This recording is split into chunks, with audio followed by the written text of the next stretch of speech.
అంటే చైనా కూడా ఏమన్నా చేయబోతోందా మరి మనకి తెలీదు. ఎందుకంటే ఆర్మీ చీఫ్ లాంటి వాళ్ళు ఊరికే ఎలాంటి వ్యాఖ్యలు చేయరు.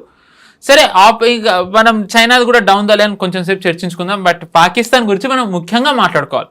ఆపరేషన్ సింధూర్ 2.0 జరిగే అవకాశం ఉందా అంటే ఆఫ్ కోర్స్ జరుగుతుందని మనం ఖచ్చితంగా చెప్పలేం, జరగకూడదనే కోరుకుందాం.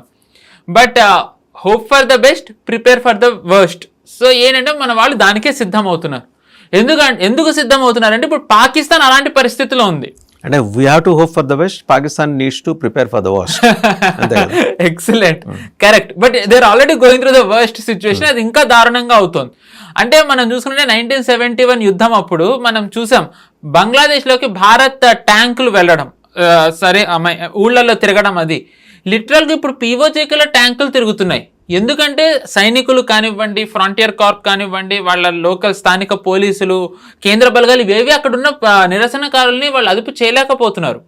ఇప్పుడు మనం చూసుకున్నట్టయితే గనక పాకిస్తాన్ 5 ప్రావిన్స్లు ఒకటి ఆక్యుపై చేసుకున్నవి, ఇంకొకటి ఏవైతే ప్రావిన్స్లు ఉన్నాయో పీఓజేకే రగులుతోంది. మనం చూసాం జమ్మూ ఆవామ్ కమిటీ అని వాళ్ళని ప్రాస్క్రైబ్డ్ ఆర్గనైజేషన్ గా డిక్లేర్ చేశారు, అరెస్టులు చేస్తున్నారు.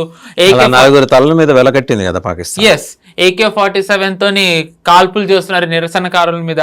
మనం బలూచిస్తాన్ చూస్తూనే ఉన్నాం ఏమవుతుందో. ఖైబర్ పఖ్తూన్వాలో గొడవలు అవుతూనే ఉన్నాయి. ఆల్మోస్ట్ రోజుకి 50